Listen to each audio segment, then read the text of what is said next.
Welcome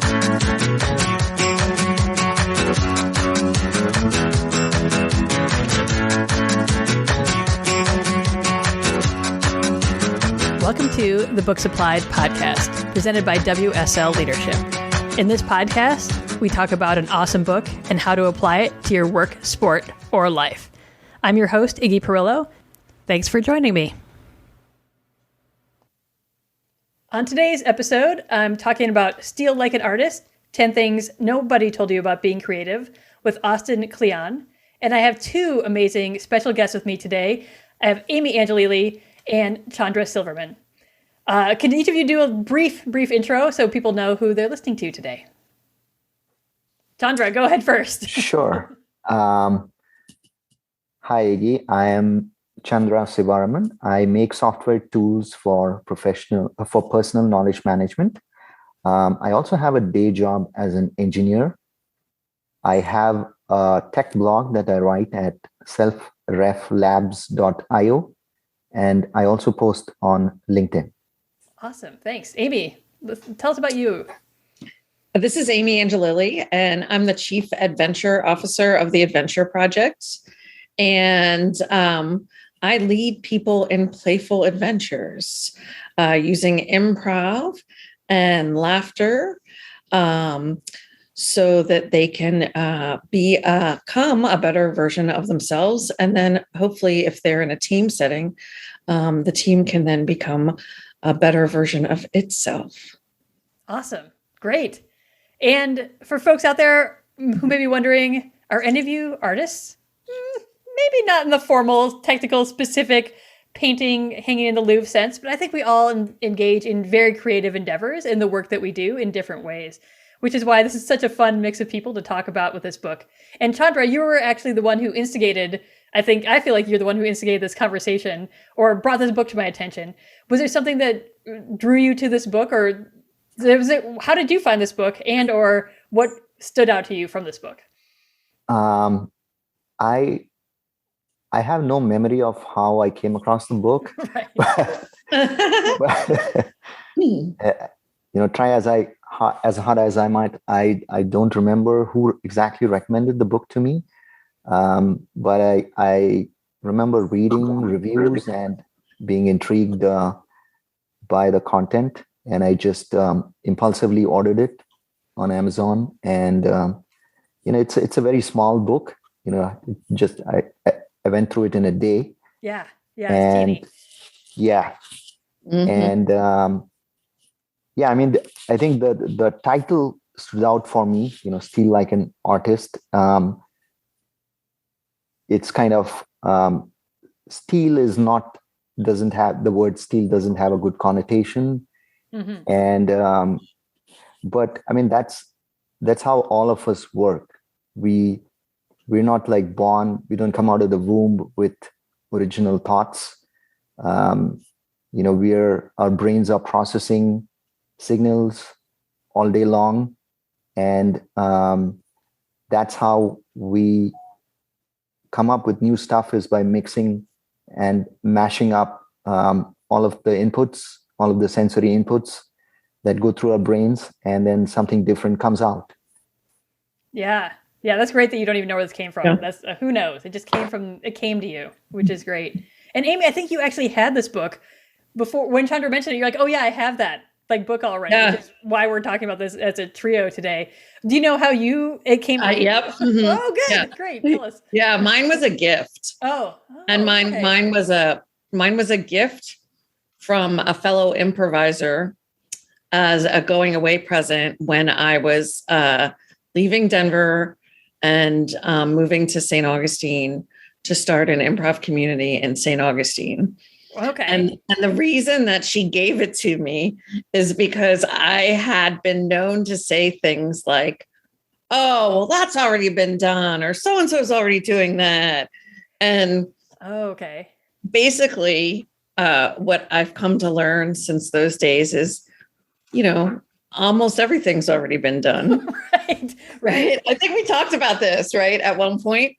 But like Chandra's saying, it's, well, what pieces you take of those things that have already been done and then how you add yourself into those pieces.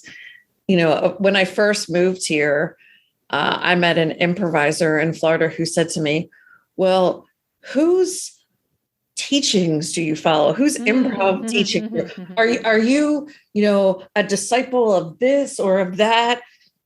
And I thought, this is like the strangest question I've ever fielded, because the answer is yes to am I this or am I that? Yes, all of those people, because I've been inspired by so many different improv teachers along the way.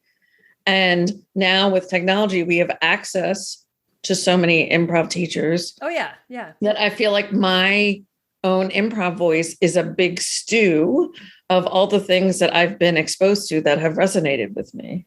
Yeah. It's so interesting. And I think, like, I operate in this educational space, and people would be like, well, who are your educational influences, or who are blah, blah, blah. I'm like, well, lots of people, like there's tons of people out there, or who's, models do you follow? I'm like, I use the best parts of all of them that I find. Like, there's not like a one that I'm attached to, but I think there's this interesting like dichotomy where people are like, well, I think there's traditions of, well, you're from the blah, blah, blah school. You're from the blah, blah, blah chain of thought. You're from the, you're a follower. Yeah. Disciple of so-and-so here, or there. So people understand, some sort of lineage of your thought process, which kind of sounds limiting in a certain way. Like to be like, oh, I'm an impressionist artist. I don't do anything else. That's all I do.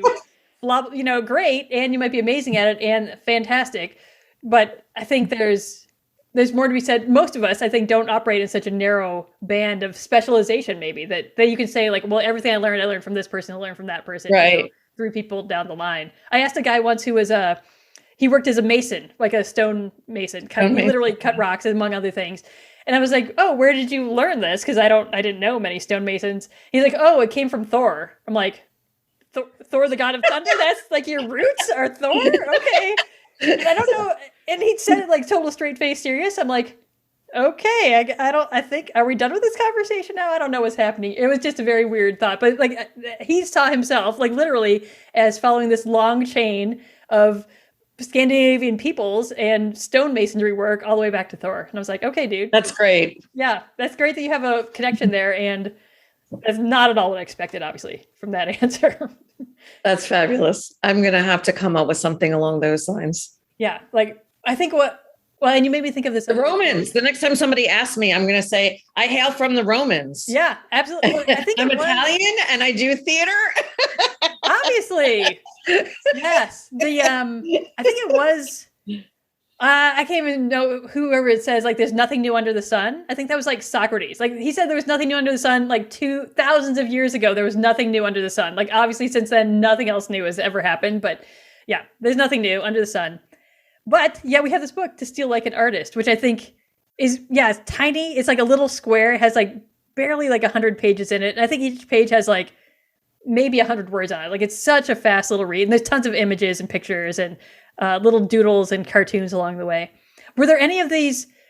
He basically has 10 chapters, I think. Am I saying that right? That like he goes through like ways to steal like an artist, or things that you need to do, or like how to do this well. Because I think there is, on the flip side, there's like literal copying and plagiarism and copyright violations. And that's not what he's saying. Like right. Artists doesn't just copy and slap their own name on it. That's not what this is about. There's a page that looks at good theft versus bad theft, and this goes back to what Chandra was saying a few minutes ago. You can remix or you can rip off, for example. Right. And I love that concept of remixing, because isn't that ultimately what we're doing in life in general? Whether we fashion ourselves fine art, highfalutin painter, or whether or not we're literally just in the kitchen making chili.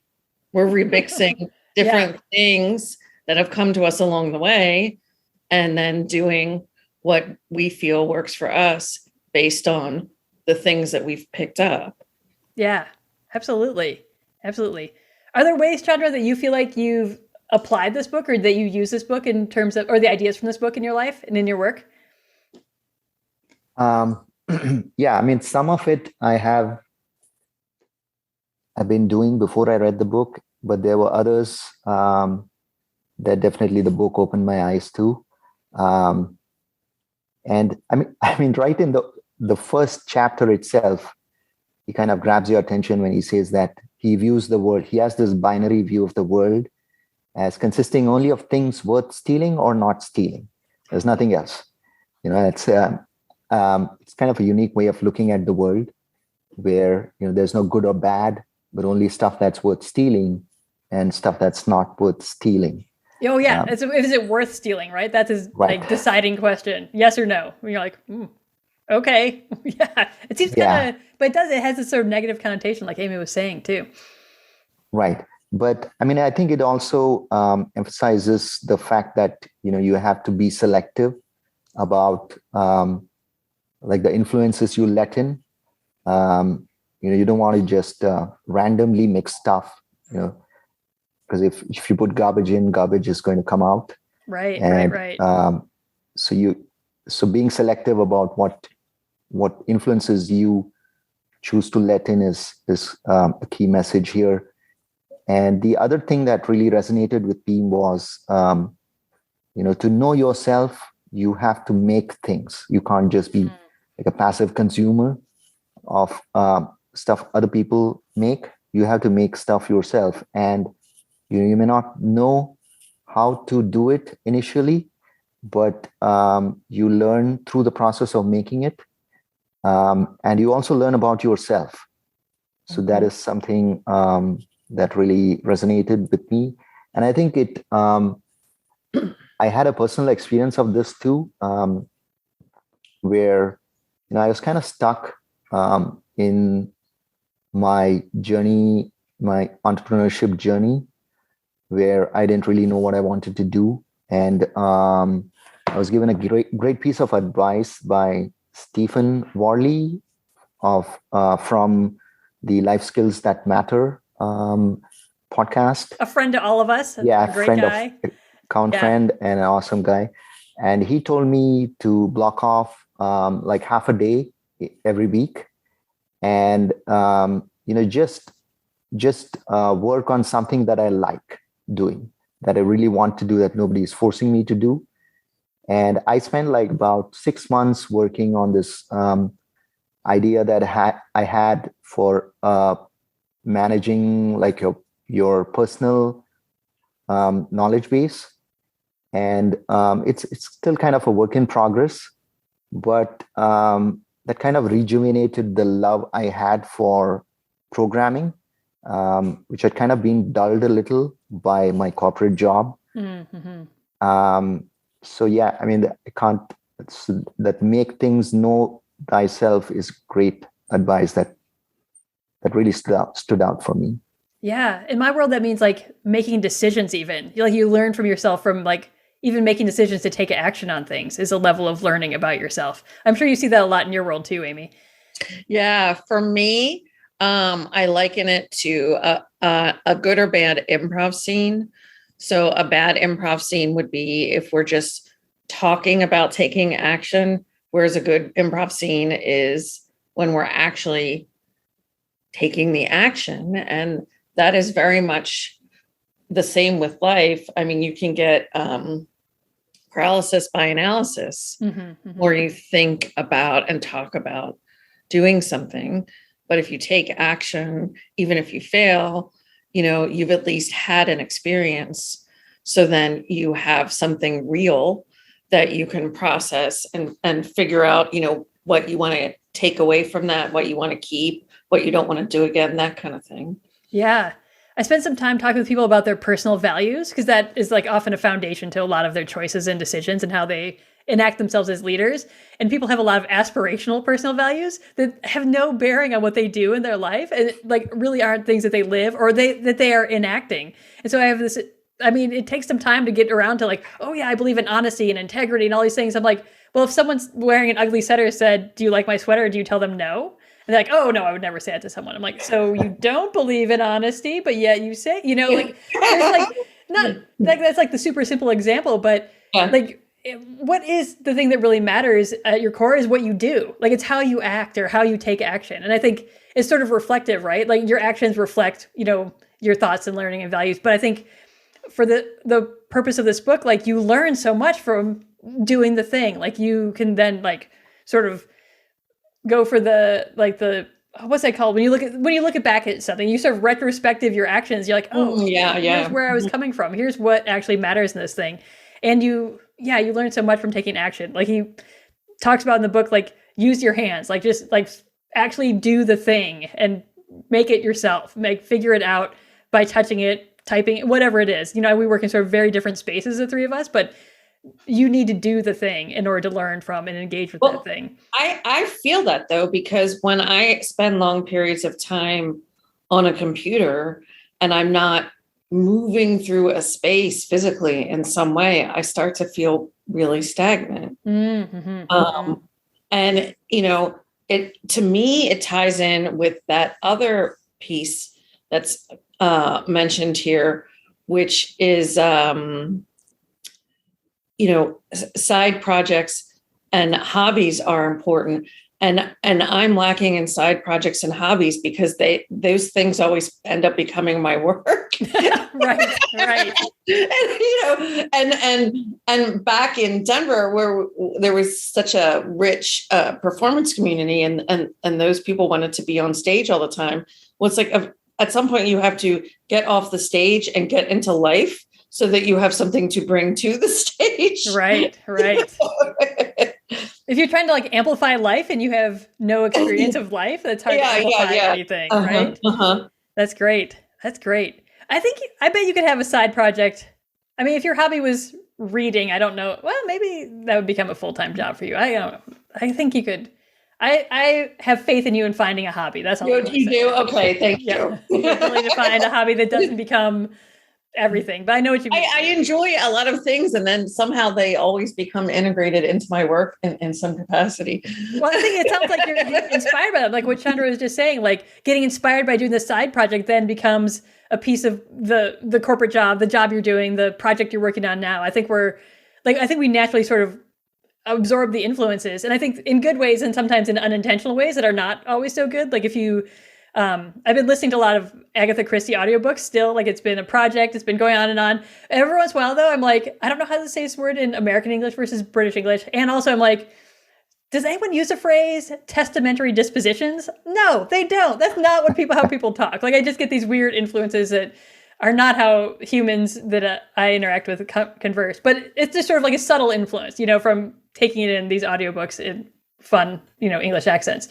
But I think the book, though, they talk about bring a little more intention to that. Like you're doing stuff with your hands. You're engaging in these side projects and hobbies with like a mind to like explore or try new things or kind of put yourself out there or manage things differently in your life to make that more rich. I think, like you were saying, Amy, like so then you get a different experience. You get sort of a different perspective from engaging in those things.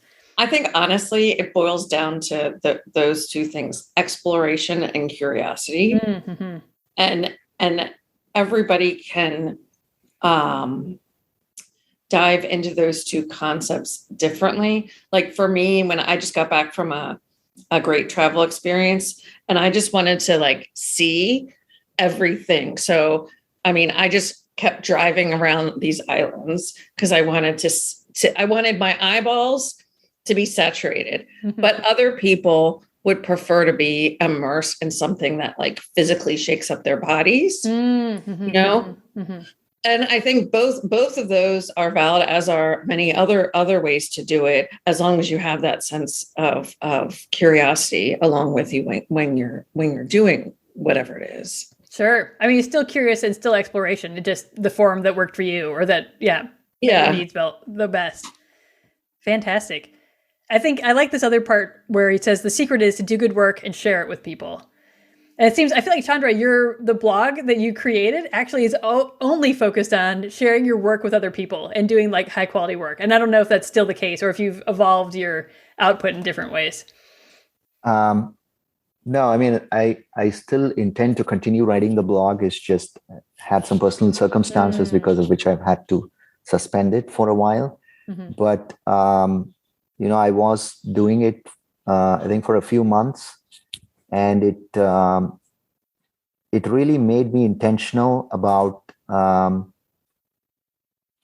what exactly it is that I want to do. And in the process of writing the blog, it was almost like I was teaching myself the things that I was writing about. And I discovered that I actually didn't know a lot of this stuff as well as I thought I did. And only when I was writing the blog did I really realize what the gaps were in my knowledge. And so, sharing your work can be a great way of motivating yourself to keep things going. But I also feel like there's another side to it, which is oversharing, where I mean, you don't want to share stuff before the idea is fully formed in your mind, because ideas are like, I have this quote from Johnny Ive of Apple. He says that while ideas ultimately can be so powerful, they begin as fragile, barely formed thoughts, so easily missed, so easily compromised, so easily just squished.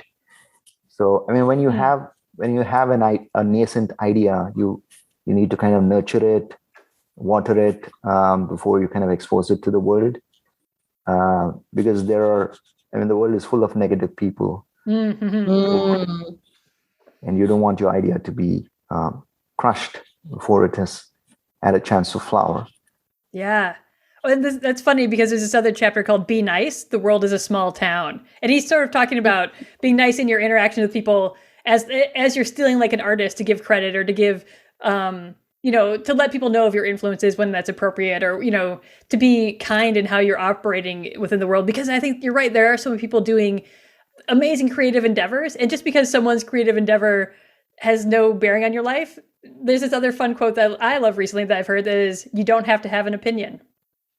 Like, you're free. Right. Like, you don't actually have to have an opinion on someone else's creative endeavor. It may have no impact on you. Maybe something they've put effort into, time into, that they've made with their hands, that they're exploring. It's like their idea that they've just newly formed and they're like really solidifying it.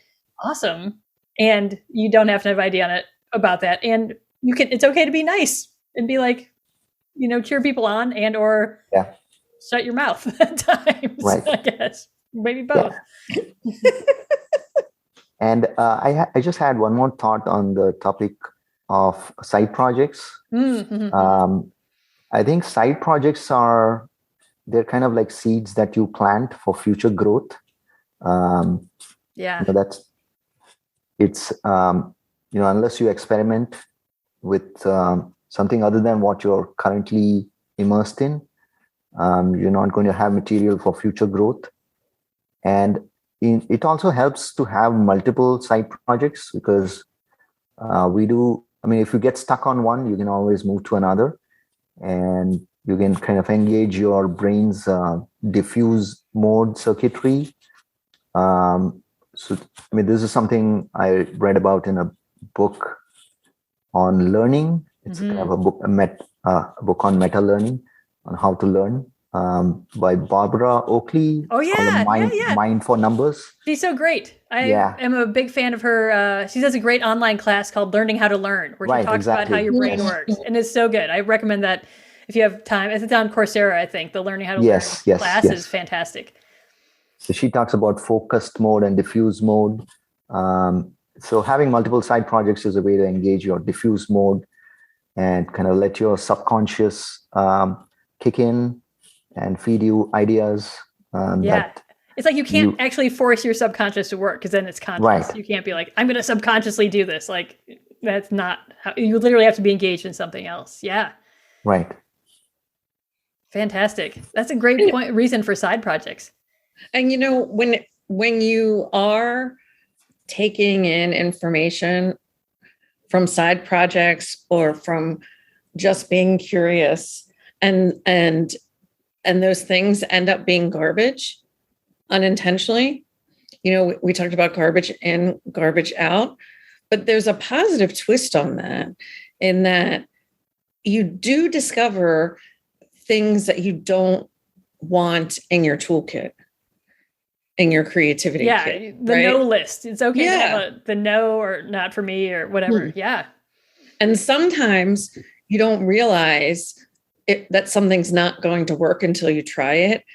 Absolutely. Right. So like, and I tell, my level 3 improv students, they get a lot of tools in level 3. And I tell them from the top, they're not going to like all the tools.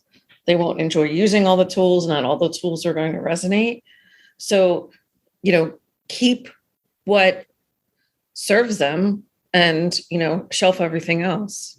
But we can't figure it out until we try. Yeah, you actually have to use them probably to know if they resonate with you or not. Versus, there's so many things I think we read about it. We're like, oh, that's for me or that's not for me. I'm like, well, have you tried it though? Have you engaged with that thing? Have you really stolen the best parts of it, basically? Inspired by this book, or have you just read about it and judged it and filtered it too soon? I think sometimes we do that. Definitely all the time. Oh, I like that or I don't like that or that's for me or that's not for me.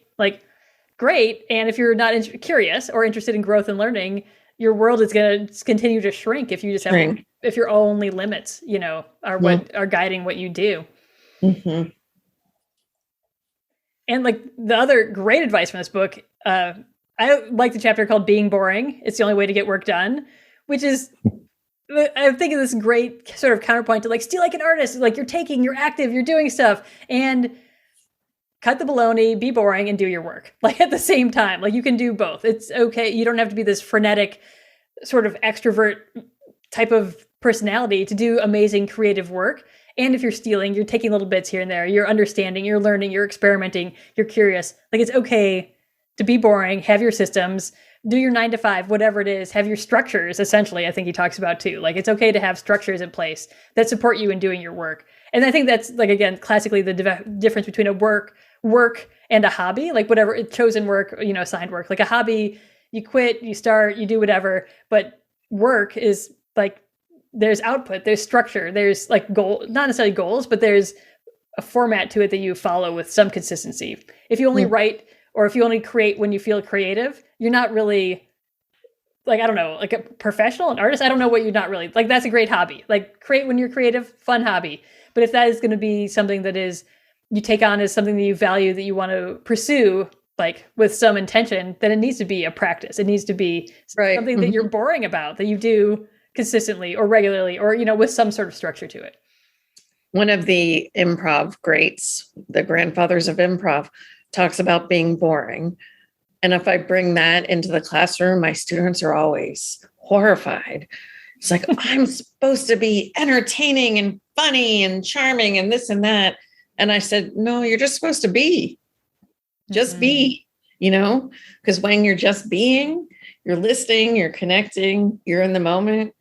And that's what improv is. Everything else is a sidebar. Yeah. A byproduct of being. The boring part is being present. Yeah. It's kind of boring sounding to just. Yeah. Yeah. And I think the part about the day job, which I liked was, there are a lot of people, a lot of gurus who say, you should quit your job and follow your passion. But your, and probably Amy can speak to this, but your day job, it kind of puts some constraints around you, and constraints are good for creativity. So I recently took this writing course. It's called The Art of Clear Writing. And one of the exercises I had to do was to write a 500-word essay without using any adjectives, adverbs, or words longer than 2 syllables. Okay. Wow. That's a lot of constraints. All of that was in the one essay. Yes. Of 500 words. Time. Wow. Yeah. Yes. And it was very difficult I bet. initially. But at the end of it, the output that I produced was I was kind of forced to focus on the substance rather than on the presentation, and people who read it, like my friends and family who read it, told me it was like they could now actually read my work without using a dictionary, which was great. It was literally so clear, right? Yes. It was. Yeah. That's funny. Well, that's great, though. I mean, that's the point. And I think that comes to actually that feeds into the sort of last point of the book, which is creativity is subtraction.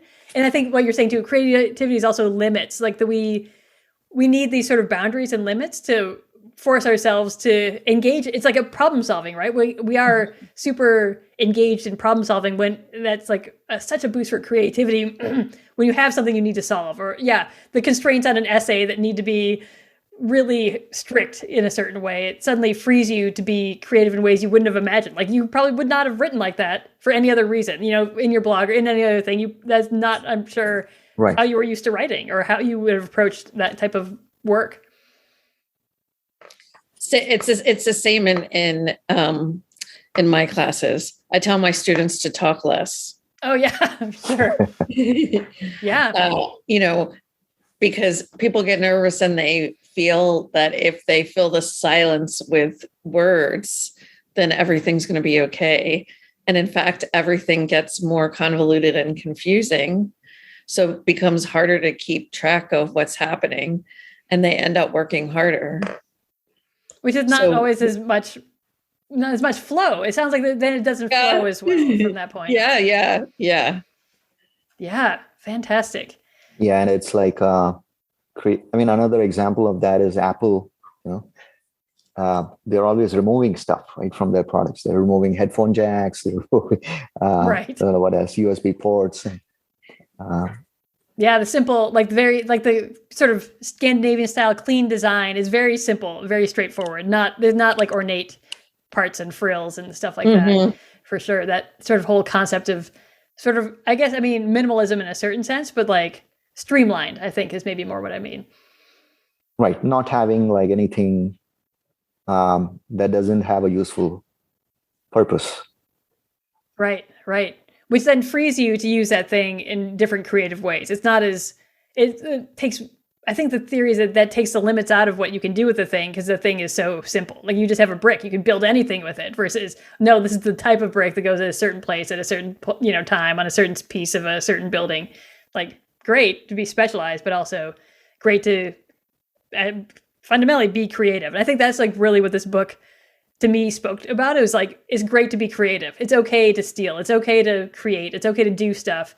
I feel like it really was a manifesto for people engaging in that work and creative work in whatever type of field, whatever type of way, and not feeling like they had to do it by themselves. You can steal stuff. It's great. Do it like an artist. It's amazing. Be nice to people. Don't limit yourself. Take action. All these different little pieces really are just supporting people in being enacting creativity in their life in whatever way works, suits them. Well, the best thing to do is use what you have. And part of what you have is what you've been exposed to. Absolutely. Yeah. And you remember that the Beatles started out as a cover band. That's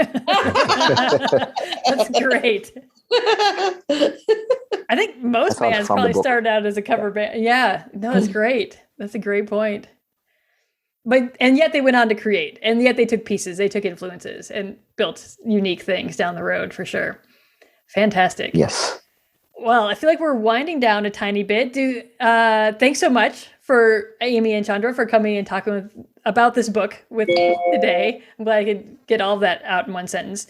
Do either of you have any sort of final thoughts, final takeaways, or final things you want the listeners to know that you're doing or working on?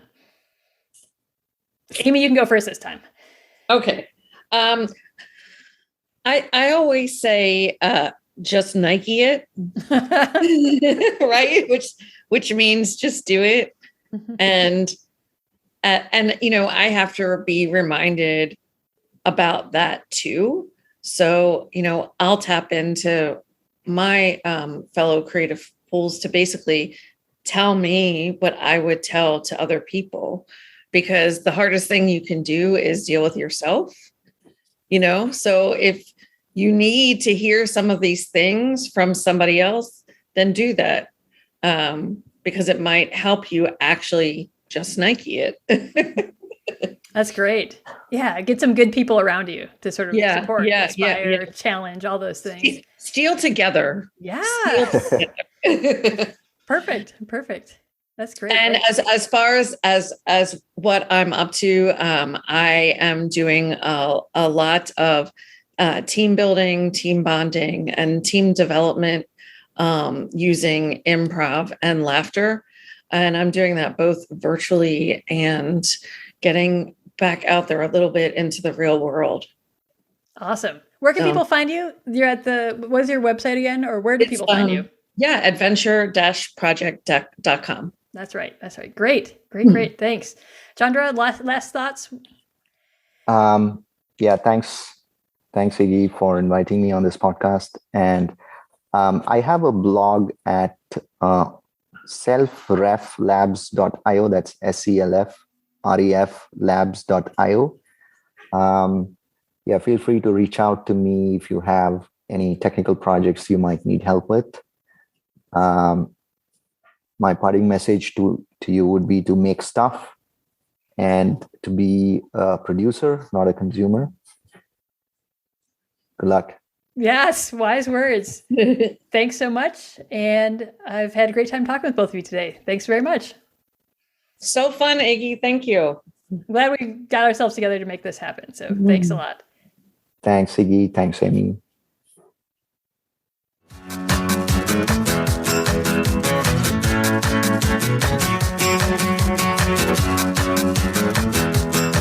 Thanks for joining us for this episode of the Books Applied podcast.